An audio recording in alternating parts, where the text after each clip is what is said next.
Welcome back. It's still the Polity coming to you live from the Abuja studio of KAFTANTV, and my name is Dayo. I have with me Ben Agunloye right next to me, and on the far end you have Ambassador Moses Kolawole Obisesan. And we've been talking about the presidential media chart, the first one under the administration of President Bola Ahmed Tinubu. And we're looking at some of the takeaways. We're trying to also do some analysis, and that's what you've been watching for those of you who have been watching, and that's what you have missed if you are just joining. But now you can join, and let's all be on the same page, even as we all get schooled. Now, so let's talk about the fact that he says, I mean, there are so many things he said in that speech. He said borrowing is not criminal. He said he's not going to probe service chiefs, because somebody prodded him. I think it was Umar Farouk of Voice of America, who said now that when Buhari came in, he probed the military chiefs of the previous regime, and that why doesn't he think he should do something of that nature also? You heard him, Ambassador. Sure, I did. Take it up from there. Okay. Thank you very much. Really, I was surprised that he said he wasn't going to go that route. Yeah. But again, I also just oppose it to look at maybe I don't know, because I thought that he wasn't going to give a blanket cover to everybody to just say, I'm not going to probe. He would have just left it, okay, if we see a need, we will do something. But maybe right now, I don't see any major need in that direction. Because again, before anybody, a probe is actually a process also, and you might be looking in a particular direction to say, you know what, I believe that maybe the bigger money, the bigger loot is not in the hands of this guy, it's in another way, and I want to go after that first. But dropping a blanket cover is not good enough. You know why?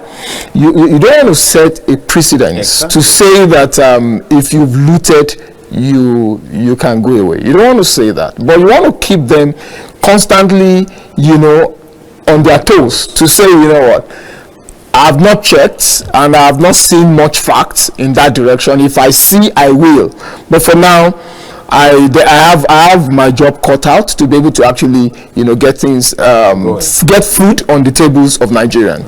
That way, he would have balanced it. Those who feel like, hey, these guys have looted, and because the fact that Buhari thought of a need of service chief to be probed doesn't mean that Tinubu will come and follow suit the same way. Yeah. They would have given him certain information to say that, you know what, we think that there's a whole lot of loot around in this direction. Why don't you look at it to be able to show up your inflow and all of that? So for him to, I do not mind his stand, but I really don't think it was good enough the way he answered it. Now, if you tell me, you know what, if I see a need to do, why not? Sure, I will. But for now, I've not seen any serious need in that direction. I think that would have been a lot more balanced, especially to the sensitivity of Nigerians who feel like so much is in the hands of these guys and all of that. And because you see, that question flowed from the fact that for so many years now, security has always gotten the lion's share of the budget, and in spite of that, not much has been achieved in terms of dealing with insecurity. Correct. And so, I mean, when you now say that you will not be involved in probing them, what you tend to say is exactly what you started with. That you tend to say that whichever one that you are able to steal successfully, that you've been able to steal, you can go away with your loot, and it's not nice for that's a very terrible impression. I think slightly different from that. Okay. Now, I remember when he became governor in Lagos, he threw everything at probing Marwa. The whole street became littered with rubbish and the rest. And I think at that time, some people called his attention. Let these guys be. Stabilize your government. Get some result. If you have reason to probe them thereafter, you would also have gathered the right information rather than doing a rat race, pursuing them and they are hiding and they are protecting. Now we have an ongoing war that had not ended. We do not have a fixed day to say this is when banditry will end. Correct. We don't even know who are the sponsors of these bandits. Well, that's question. So, that's you. so That's focus, you. I think that at the so level the of focus, government, that cannot be totally the true. focus should be, even if they know, how do we stop them? Yeah. If you don't end banditry, you cannot produce food in some places. Correct. So the focus right now should be, let's put a stop to banditry. Let there be security. Let the full breadth of the nation, that's the North Central, Plateau, Nasarawa, Niger, Benue, Kogi, let Kaduna, let them be able to function. If those farm still can function and they get back into production, then you can then sit down. Now there are procurement processes and there are records. I'm sure you also know that there are generals who have been questioned. So things are also happening within that space. But you cannot make it a priority of the government. Correct. Right? That we want to pursue the. Now what that also implies is, if you start pursuing them, the ones that are there now will concentrate more on how to hide their loot, right, than doing the job. All right. So now, you don't want to distract. You don't want to distract. Mm-hmm. Yeah, but if we find that there is an ingrained pests. Let's look at it. If you have plants and there are pests that live on it and are making it not produce the kind of harvest that it should produce, does it not make sense to find a way of exterminating those pests? You remove the pest without making. You can remove the pest without necessarily making noise. Now remember also that some military procurement at the sophisticated equipment level are actually government to government negotiations. Yes. It was not the chief of army staff or the chief of defense staff that went to America to buy Tucano. It was the president himself discussing with the president of America that agreed that it should be sold. When Jonathan regime was trying to do some purchases, we have international blocking the nation.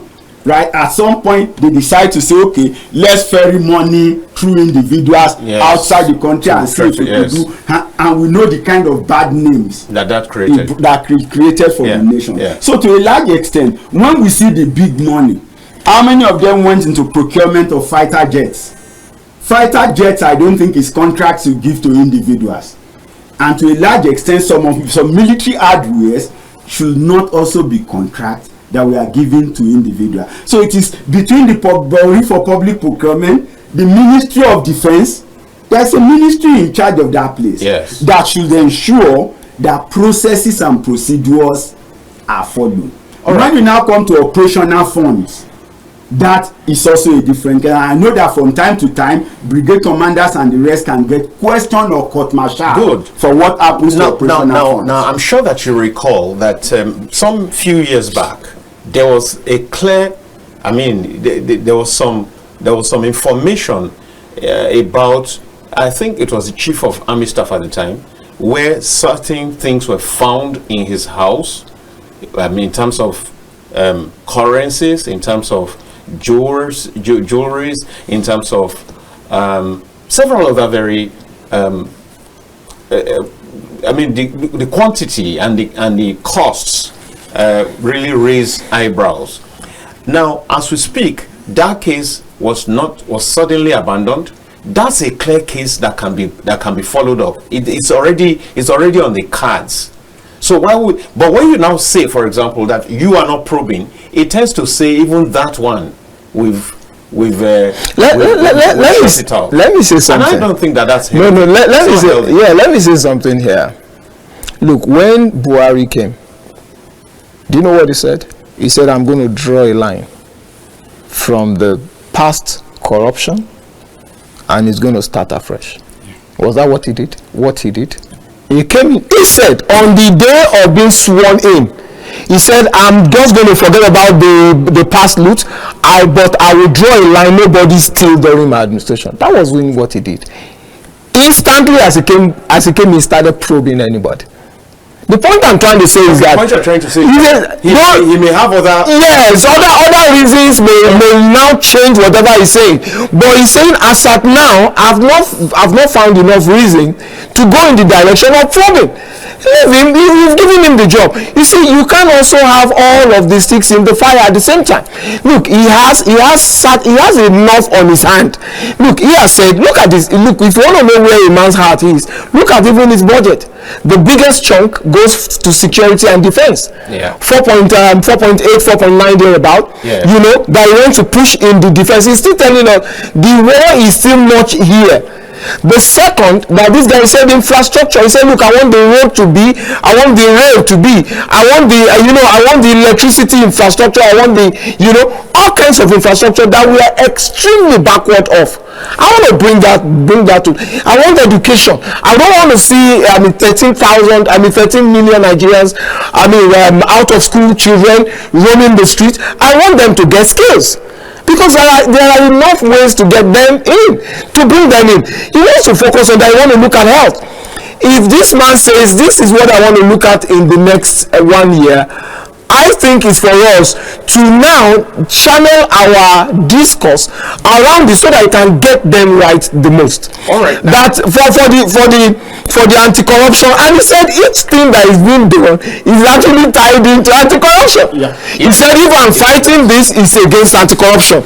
If I'm doing whatever, it's against corruption. It's against corruption. Yeah. So the issue for me is that, look, politics should be over. Sure. Once the president emerges, let all political actors calm down and support him to actually succeed to the highest that he can. Because when you come... Let me say this. Yep. Many times, there's something, even in personal relationships and this national discourse, you find a situation where criticism, for example, is looked at as negative. Sometimes the best support you can get is criticism. Correct. Yeah. I agree with you totally. The yeah. best support you can get is criticism. That is constructive. Constructive. Yes. Correct. Definitely. And objective. Correct. And not objective. Yes. No. Sometimes in its objectivity, it will come out. It will land as a condemning punch. You provide alternatives. You don't end it. If you say you should not have done this, yes, this is what you should have done. No. See, yes. If you don't do that, then you also don't even know what should be done. Let me tell you, you don't know better. You don't know better. I mean, you don't know better. I have to put this on the cards on the table. Now, if both of you have had to struggle for power, and you lost out, and he won, I mean, let's be very honest with ourselves. There is no person who lost out who is going to begin to hand you all his arsenal, all his cards, all his idea cards for you to now. Okay, so what does that leave him with? I'm telling you. Let me tell you something. It doesn't live to see the next election. No. But you know, the insecurity in the land. I'm talking about the basic mentality of the politics. But that means that we are not matured enough. No. That's what it means. If you're matured enough, let me tell you something. Look, it is still your country. Yes. Let me tell you. I tell people, I say, if really I want to serve, why do I want to kill to serve? Of course. Look at Jonathan. Jonathan said, you know what? My ambition doesn't want the blood of any Nigerian. Fantastic. And since then, he didn't sit back. He started checking what is happening all over Africa. In fact, he had a bigger scope to ensure that there is peace and all of that in Africa. And fantastic. You know. So what I tell anybody is that if you understand that the fact that whether Tinubu won now and you pour in all the best so that you can succeed, success is only moving. It continues. What do I mean? If Nigeria is at 30% of its success rate, if everybody supports Tinubu to bring it to about 40, when the next president comes, he will pick it from 40 to 50. Another one will come 50 to. That's what you have in America. When you have everybody, both present and past, they support the government of the day. You will not say, oh, because I've lost out. Look, once elections are over, let's start with governance. No. That is why, look, I'm not a member of APC, you know that. But the issue for me is that if this guy is the one on the saddle, all that he gets right benefits the people. Definitely. Look, I have 4 people in my village, and I look at them and I'm engaging the House of Rep guy, the senators and all of them, saying, look, how do you, the governors and everybody around there, how do you actually help this very community? So it has nothing to do with whether you're in my party or not. So let everyone know that it is the people ultimately, so that they don't keep. Do you know how many text messages and plead that you get every day about people who are in need? They send you text message, "I've not eaten." If your mate is telling you that he has not eaten, sometimes I almost cry. This is the guy that we were together at some point, and he couldn't find his family. He said, "Look, my family have not eaten." So for me, I want anybody who is there now to get it right, so that we can reduce the pressure on the common man. When I get there, or whoever can do it better gets there, you will not go and start from you will start from where it stops. Good, which is good for the nation. Fantastic. But I'm just saying that while that is the ideal, yes, that's not usually the reality. So we must use platform Mr. Omoogun, we must use the platform like this to educate an average Nigerian. You are doing. So you don't when I hear that because I didn't win, he doesn't know. I love what he said. Criticize people to say what you did here is not the best. You should have done this. That's what I said. I said, you know what? I love the composure of Mr. President for his first media chat. Fantastic. Correct.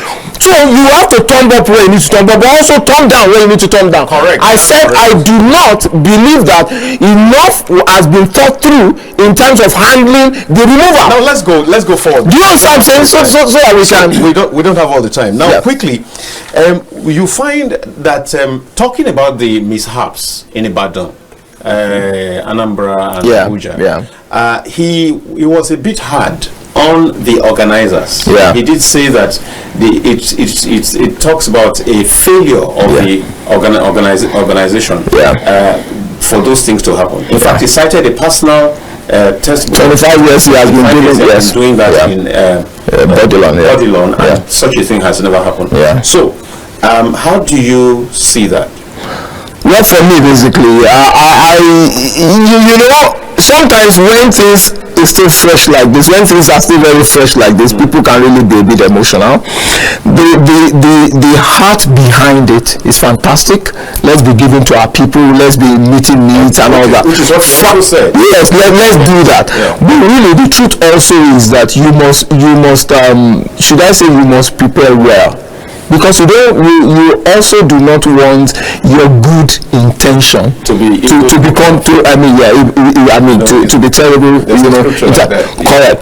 So basically, whether he has said, he has all of the paraphernalia, 25 years, former governor and all of that. Even whenever I want to do anything, even those around him will make sure that it goes well. The police, everybody will be on attention. But some of these other people may not be able to commandeer all of the security architecture that requires for that. But I think there's this little statement he also added, which I want you to also talk about.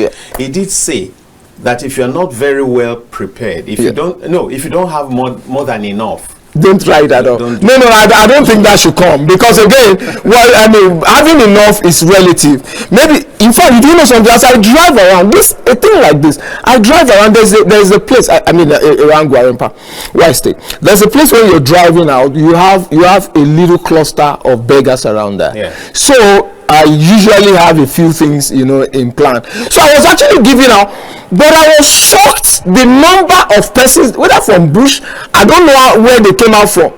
It was just like a mob action. My wife said, "Look, honey, you can't want to give to these people, and you're almost crushing them, because they were just all over the car everywhere." So all I'm saying is that I don't have to have 100 million before I help. Even if what I have is just 1,000 naira and I want to give, please help. It's just that they are only giving us, look, the place is a bit charged. If you're thinking that only one person will come out, you might see 10. When you're thinking that, whether 10 will come out, look at what happened when they were during this employment stuff with this, you understand that? They said the number of people they expected, those that came was beyond done what they expected and all. There was a stampede and people died. All we're saying is that the environment is charged. There are a lot of needy people, a lot of hungry, a lot of poor people who will storm anywhere that they can sense, who will storm anywhere that they can sense that there is, there is a need. There are things for them to be able to pick home for their family. So I don't want to. I really don't. The president was a bit hard, but I just think that please plan better, so that your good intention doesn't go evil, and so that you also, because people can be picked. If anywhere anybody dies, they're first of all going to pick the organizers, and that's going to squeeze them to be able to really see exactly what went wrong, so that we don't have a repeat of that. It was terrible that you have it in 3 places almost at quick succession.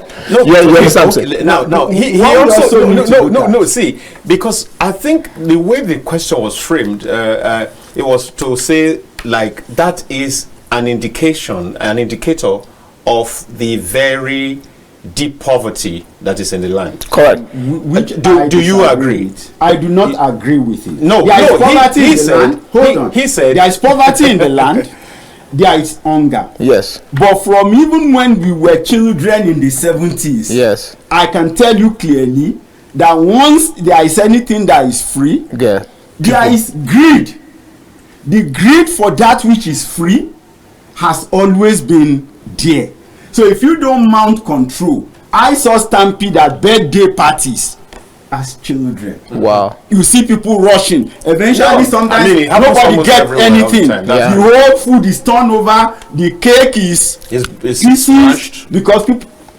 That would always be there. So it calls therefore for caution. If you want, that Yoruba man saying, if you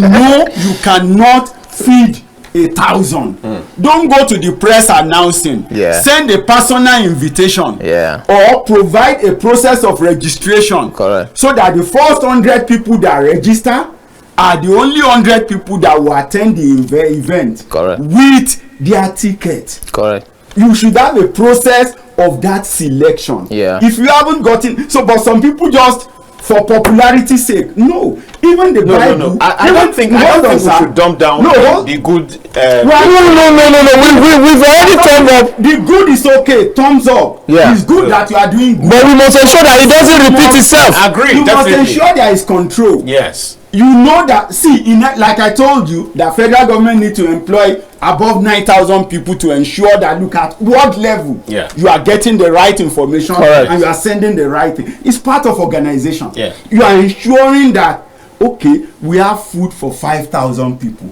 or we have package for 5,000 people. Provide 5,000 tickets somewhere away from the gate. Only people who have the ticket can get to the gate to have access. So there won't be stampede at the gate.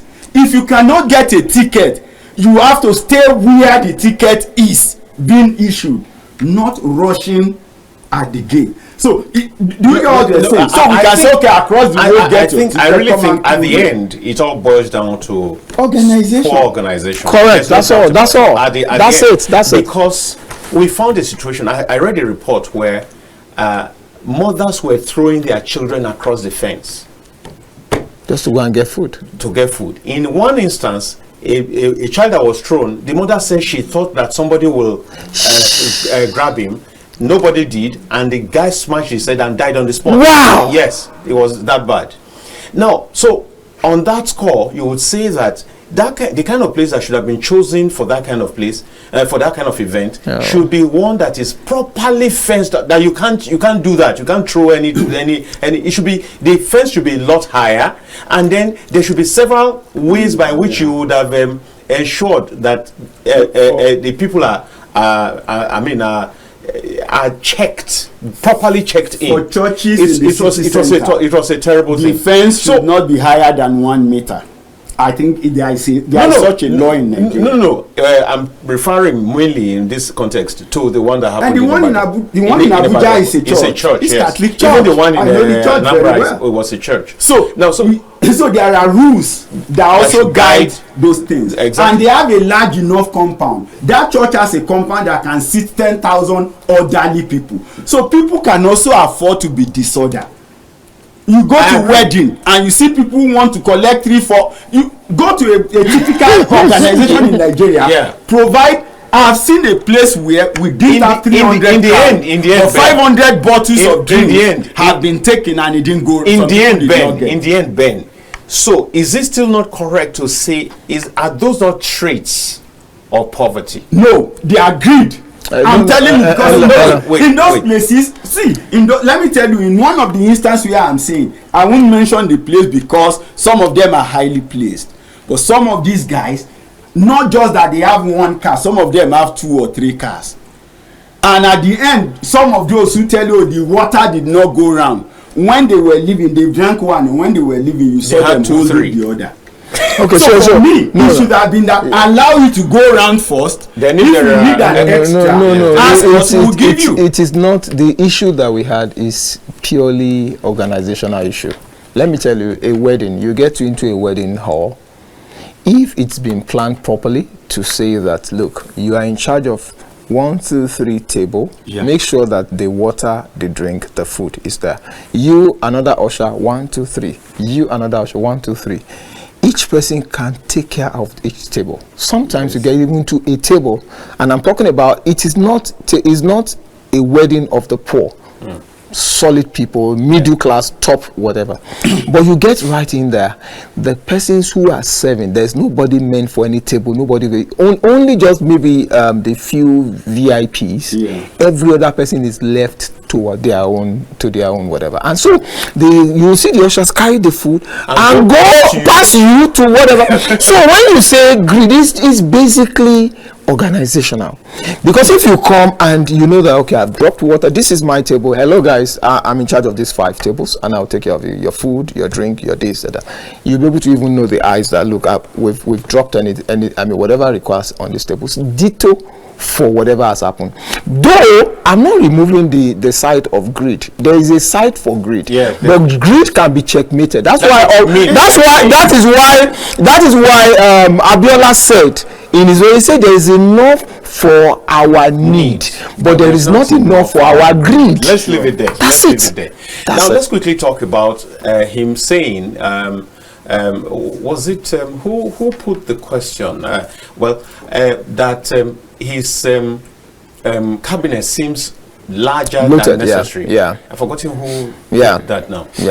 And he did say no, that he needs every single one of them.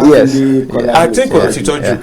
And he said he needs every single one of them. Correct. And that they should point to any one of them that they feel is not supposed to be there. Of course, at that kind of meeting, it's not likely that you begin to as if there are no people that could have been mentioned clearly.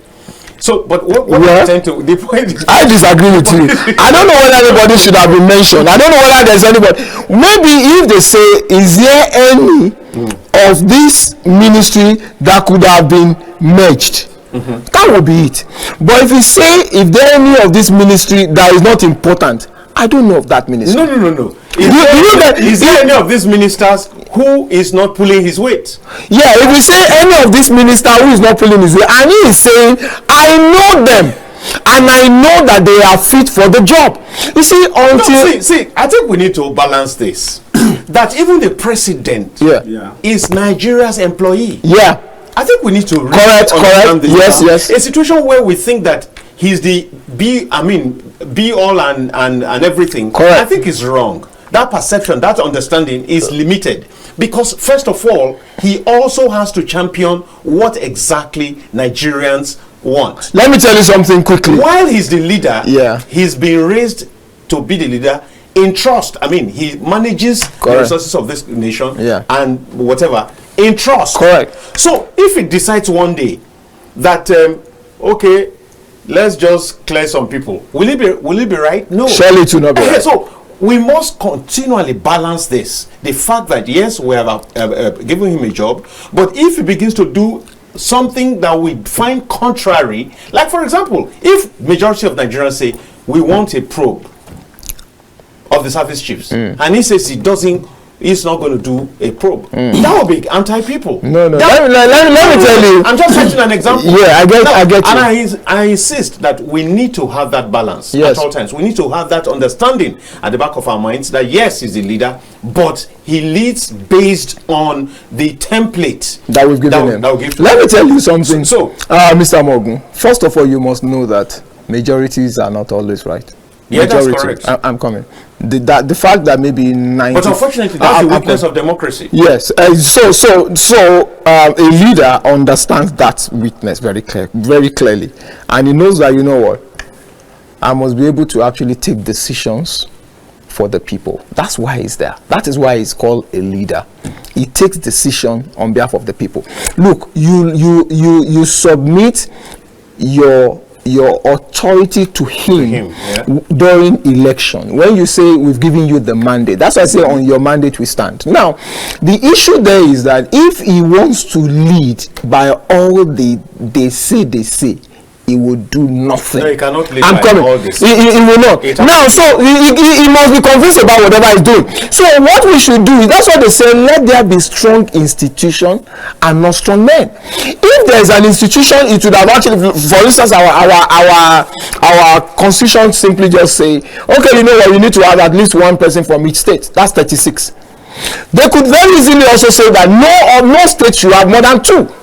You understand what I'm saying? That now you should have at least one from each state, but not more than 2 or not more than 3. So that the issue, because somebody raised and said there's a particular state that has about 4 or 5 ministers. So what I'm trying to say is that so that you leave discretionary power. What you're trying to take away is discretionary power, and what he asks is that once anything is not illegal, you know, in fact, some people feel like you should be ruling with moral. Let me tell you today, the first thing you need to lead is legality. That's number one. The second one is actually competence. The last one is moral. In fact, if I'm going to put a percentage to it, I will say have 60% legality. Make sure that whatever you're doing is above board. Secondly, have competence. Maybe not less than 30. I mean, whatever. Then have 10% moral, because a lot of people, a lot of Nigerians, you know, they want to bring moral to actually supersede all. Is it good for it to have been people who are actually who are from his family? Is it good that his cronies and all of that? Those people who are his friend and all that. And what I ask is that, is there any constitutional stuff that bar these people? If he doesn't bar them, the second thing you should check, are they qualified? Quickly go check. Is this? Look at all the people that Tinubu have actually brought out for Lagos. They are fantastic. I'm going to have to stop you so we can take a break. All right. Yes. All right. Yeah, so let's go on a break quickly, and then after this, we will be opening the phone line for callers. I'm sure a lot of Nigerians are interested in this and may want to weigh in on some of these top issues. So let's go on the break.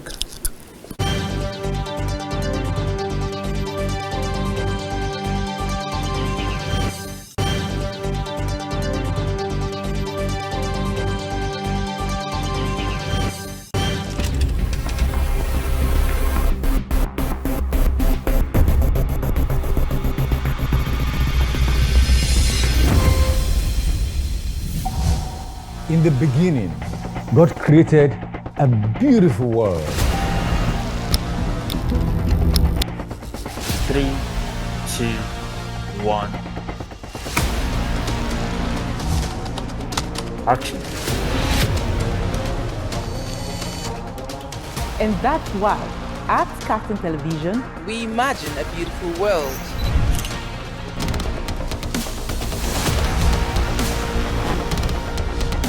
We are not just bragging. We blaze the trail in broadcasting. And it is about you. At KAFTANTV, broadcasting is not just about information, education, and entertainment.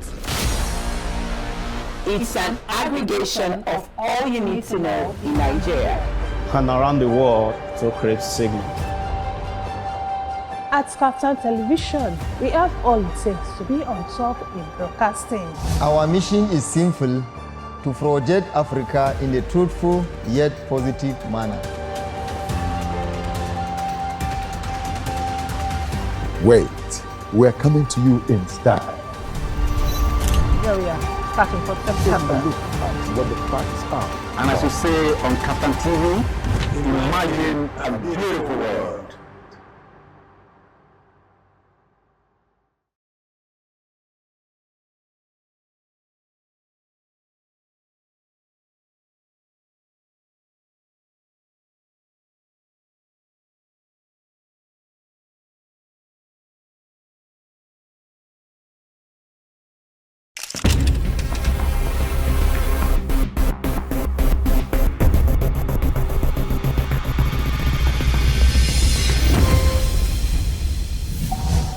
In the beginning, God created a beautiful world.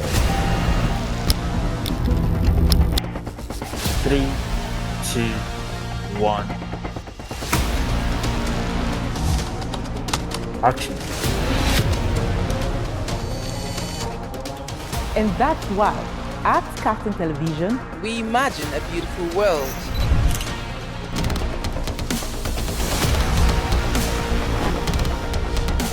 We are not just bragging. We blaze the trail in broadcasting. And it is about you.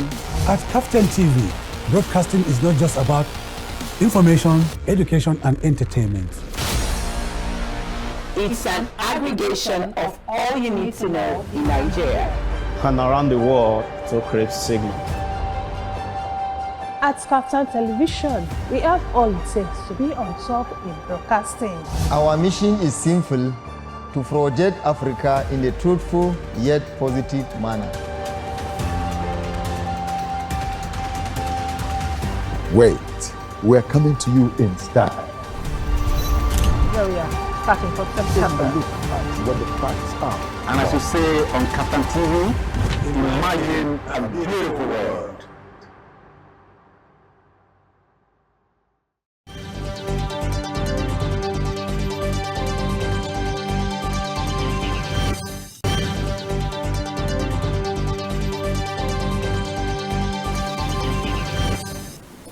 Welcome back, dear viewers. You're still on to the Polity. We're on the home run right now. We have less than 20 minutes to go, and I invite you to call onto the show. You know the number, and it's being put on the screen right now, 0802-993-8365. You've always called on that number. Please, we invite you now to be a part of it so we can get your own perspectives.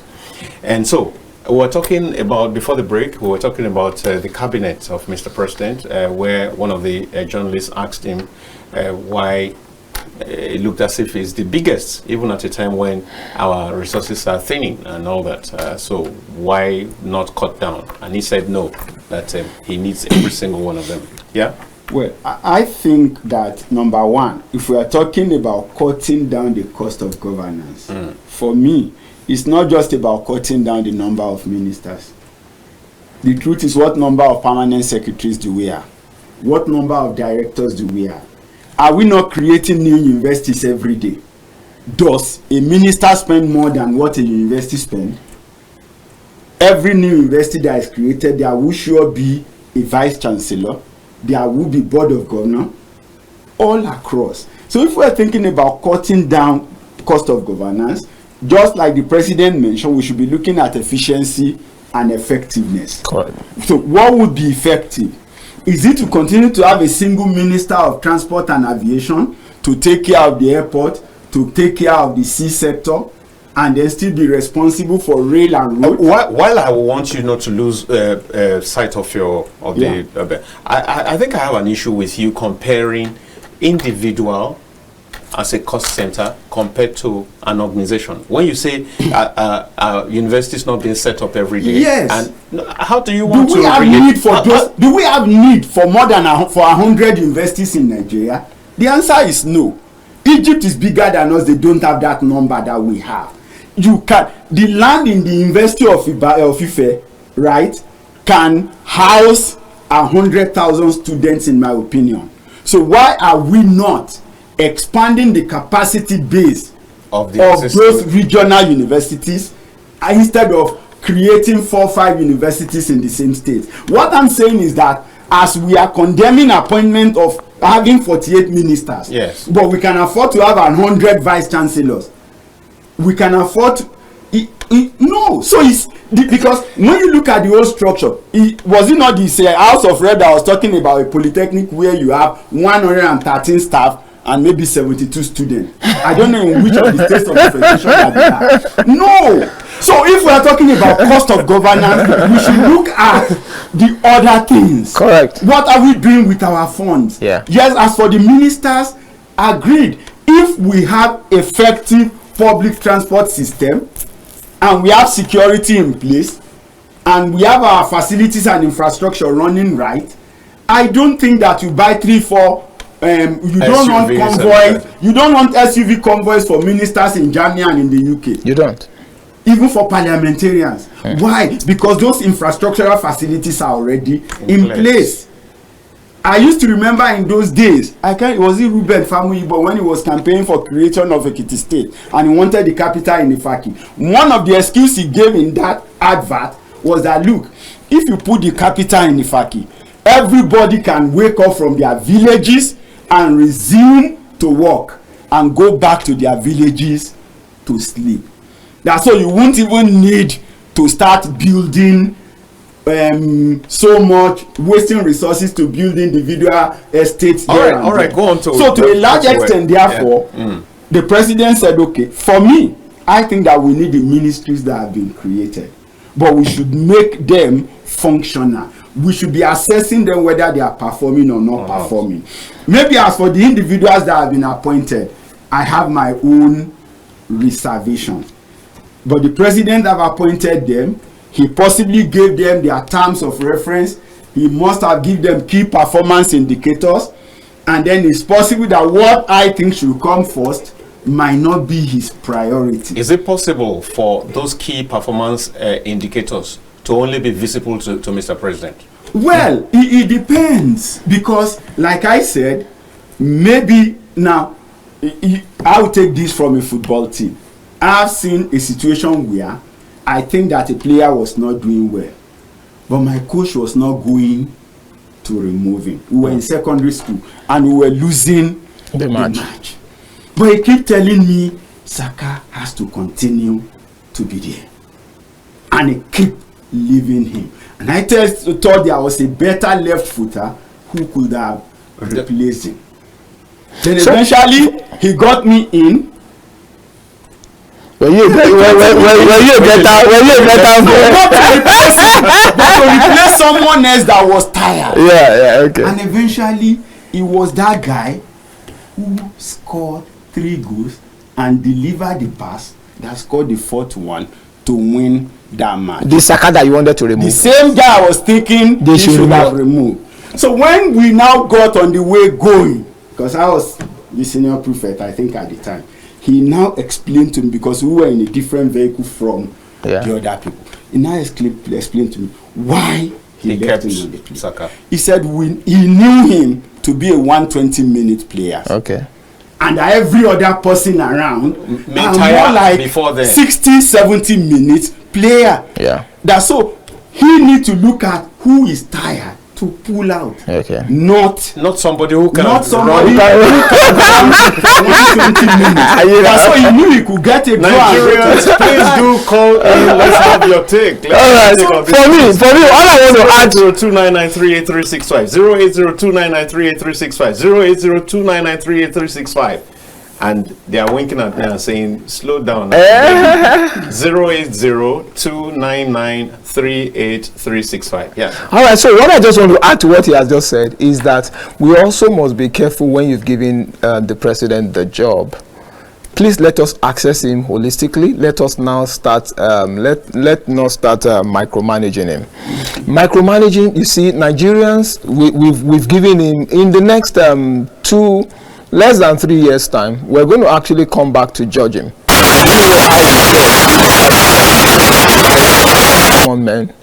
Of a common man in Nigeria, and then see how we fared in the last 4 years, and then be able to now say, based on what we have seen, I think we want to re-elect you, or we want you to just go rest, so that we can allow him to take decisions, we can allow him to run what he has in place. I love that. I love the analysis that you just talked about. A coach that people think, remove that guy, but he said, no, I will not, because I know him better than you do. Now, sometimes too, even some of the ministers, some may not be very articulate, they may not be the kind of persons who is going to be always talking everywhere, but they are delivering. I love what I'm seeing. This first one, let's not lose it. All right. Hello, good afternoon. Hello. Yeah, good afternoon. Good afternoon. Yeah, what? Yes, you are. This is Lucky coming from Benin.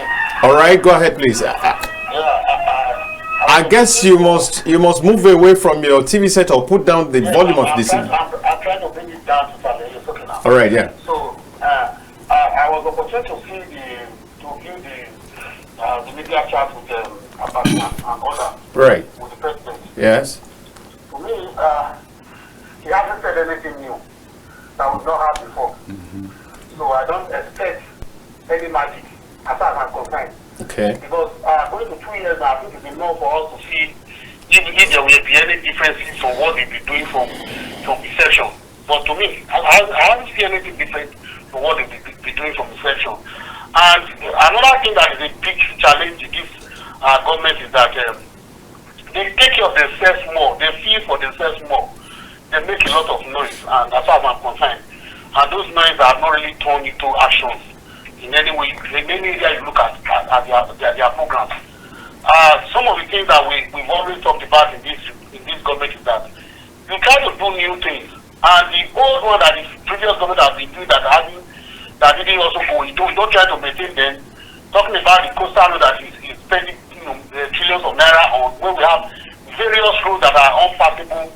Mr. Lucky, I don't think you have your facts right on that, because I think that this particular administration is doing, and I do not stand here to hold brief for the government, but I think that if you check very well, the Umahi, the minister in charge of roads, and his minister of state are doing wonderful jobs.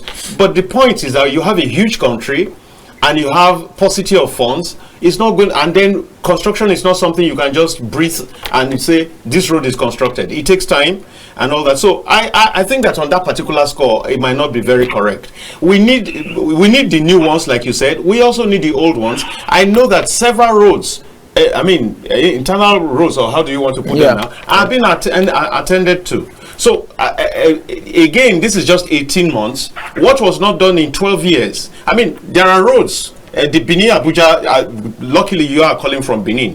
The Benin Abuja road has been on for over 12 years. It was not this regime that started it, but they are doing a whole lot to ensure that that is corrected. There are a whole lot of other roads. So I don't think you can cite some other example, and it will be good. But again, your time is actually thank you so much for calling. Thank you so much. Thank you so much. Thank you so much. Yes.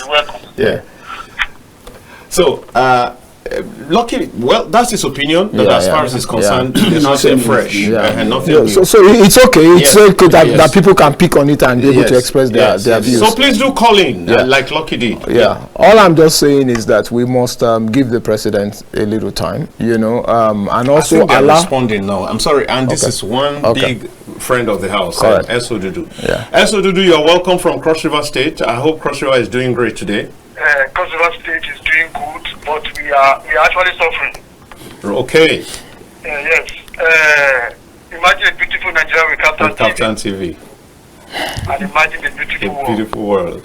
Good afternoon to our guests. Good afternoon. Good afternoon. Respect. Compliment of the season. Same to you. How are you enjoying Calabar Festival? Good afternoon to Mr. Dayo. Good afternoon. Compliment of the season to you, and good afternoon to our esteemed viewers out there. Yes, the presidential media chat, the takeaway. Yes, I listen carefully to him yesterday and follow him from the beginning to the end. I must commend the president for a job he is doing. May God continue to strengthen him. Amen. But the truth is that a lot still need to be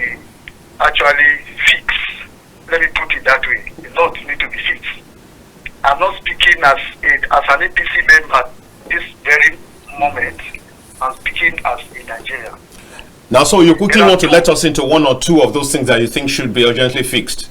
Yes, there are two main things he actually mentioned yesterday that I will take up. One, he said that he has given based on the question that he was asked, he said he has given enough money to the state governors right now. Yeah, I said that. Yes, and okay, let me try this first. This issue, giving enough money to the state governor, yes, he has done that. But truth is that the money is actually going down to the poor Nigerians on the streets, in the villages. That is the question. If they are not doing this, if the governors are not actually doing this, he needs to put some mechanism actually in place to make sure that he will monitor these governors. This money that he is actually giving to them based on the subsidy removal, the money should be meant for the purpose that he actually assigned the money for. And again, he said not going back on the subsidy removal. Yes, it's a very good policy. They are telling us that we should be patient. We should be patient. The truth is that in economic, anything long term is not just 2 years.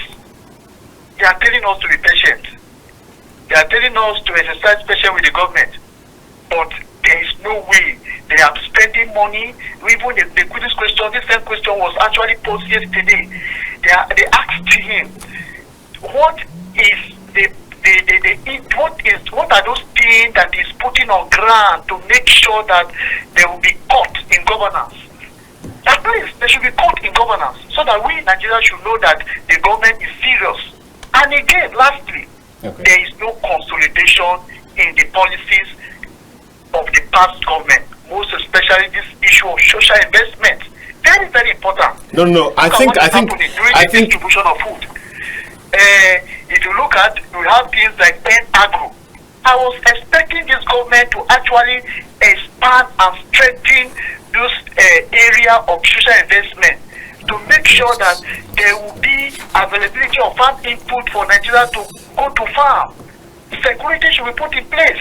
If they are doing this, I don't think Nigeria will be going. All right. So you are going to have to go now. You are going to have to. If I allow you, you will take over the show. Now, so there was something he mentioned, and I was going to say that SODUDU, you know much more than that, but it's not coming now.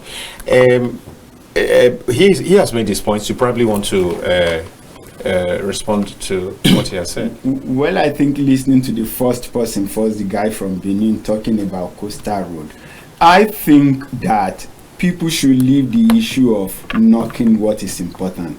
The question will be, do we actually need a coastal road? The answer is yes. We are a tourist-prone nation. Even if it is only for tourism, we should have a coastal road from Lagos to Calabar. I do know that the road from Sokoto to Lagos had been designed before 1983. I think Shagari regime actually started that road because between Aton and between Ota and Owode, there should be a bridge on that road that was meant to start to be part of that road. So you put that in place. I think those knocking the coastal road for whatever reason didn't know exactly what they are doing. They didn't know what they are doing, and then we're going to have to go at this point, unfortunately, because that's how time flies. It's been a wonderful time out here this afternoon, and I believe that every one of us have been enlightened to some measure, to some degree. It's been wonderful having you in the studio, Ben Agunloye, and Ambassador Kolawole Obisesan, Moses Kolawole Obisesan. My name remains Dayo Omoogun, and we must just leave now because of time. If need be, maybe we can revisit this sometime very shortly.